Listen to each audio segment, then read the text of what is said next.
Hi, my name is Jamie O'Connell, and today I'm going to be arguing my affirmative for the family separation issue that is in this country. So it's very sad how in 2021 we're still fighting for the unjust system when it comes to immigration. The last couple of years, we unfortunately have seen the issues just get worse also. Undocumented immigrants are kept in cages along the borders and not given proper care at all. The sad part of this is most of these people are young children who are taken away from their families and treated horribly.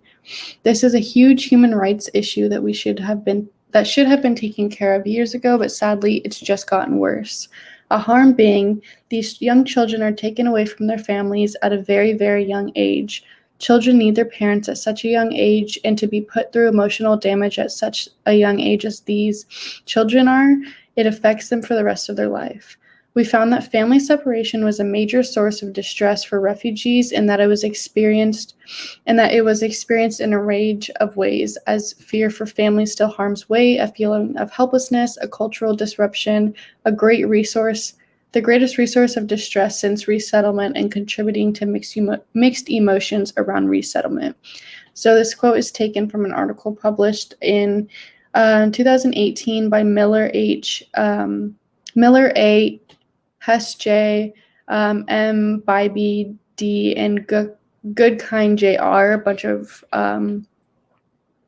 authors wrote this article. Elijah Cummings put out an article in 2009 also and has a quote saying, "The administration is detaining thousands of people who do not need to be detained and are not required to be detained. These policies are contributing to massive overcrowding, which aggravating conditions, draining supplies, endangering the health and safety of both detainees and government personnel." So as you can see from the quote, they're just completely overpacking these the borders, and all of these cages are just crammed with people, and it creates really, really unhealthy environments to be in. It creates sickness, and then especially during COVID, there was a big outbreak because nobody is provided with masks, they're not provided with the proper health care, and because they're just thrown in cages and not treated at all. The solvency separating these families could causing physical and psychologically emotional damage. The way these children are kept across the borders is not right at all, and it's inhumane actually. Michael Raz quoted in 1971, "Physicians, psychologists, and public health experts have expressed profound moral outrage while also explicitly warning of the medical and psychological dangers of needlessly separating children from their families of origin." This article was written in 1971 about the emotional trauma that these children go through, and here in 2021, today we're still seeing it, and it's still an issue. So if that doesn't show you something, in 1971, people were addressing the issue on the trauma that these children are going through, and still it's only gotten worse, especially because of the media. The media puts another eye on it. So unfortunately, we see what goes on, and it's really, really sad. Public health experts have addressed this issue. We have and shine the light on the horrible ways these children are treated and express how it affects them forever. There's these experts that were telling us in 1971 that have done studies on this, and it shows that these kids are affected by this horrible thing that they go through when they're a kid. It affects them for the rest of their life. And this was in 1971 that there were researchers looking into this. The impacts of these issues are huge.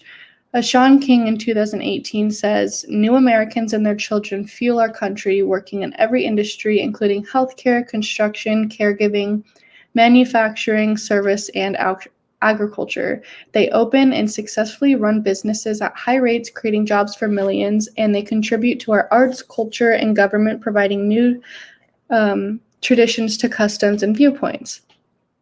So the advantage of this issue is how it targets people of color specifically as well. This harmed the issue because racial profiling has been an issue in this country for thousands and thousands of years. This is something that is very well known, and it's sad that we still have to learn about it. And sad that we still have to learn about the racism that takes place in this country. And this relates back into our immigration issue. In 2021, Catherine Elson quoted, "Exact numbers are hard to pin down, especially because several of the categories involved, like child soldiers and child trafficking, aren't well reported.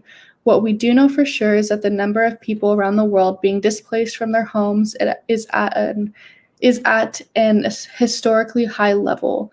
In 2018, some 70.8 million individuals were forcibly displaced due to armed conflicts, wars, and disasters. The impact of this being that the human rights issue that occurs in this country with illegal immigrants is inhumane and something needs to be done to help these children and families be together again."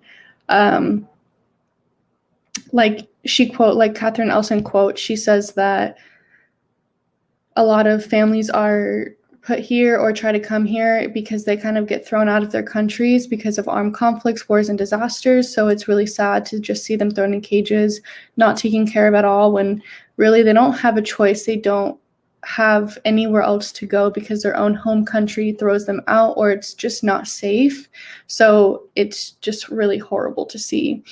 Immigration laws affect different spheres of life for immigrants, ultimately shaping family well-being and overall patterns of integration. For instance, immigration laws affect access to housing, education, employment, and healthcare. Maria E., I'm not sure how to say her last name, in 2015 did this quote, "So we need to be coming together as a country and doing something about this issue that has been going on for hundreds and hundreds of years. And we can't just sit back and watch this happen anymore. We can't sit back and see pictures that are really, really upsetting to look at on the news anymore. Something simply just needs to be done about the immigration issue and the way we treat these immigrants and how we separate them from their families. Something needs to be done because it's really horrible to see, and I don't think anybody gets some sort of it's scary to think if you don't get upset by this, if you don't get upset seeing pictures and videos of these families being reunited, or children are being taken away from their families and they don't even know what's going on, and it's horrible to see. So something needs to be done.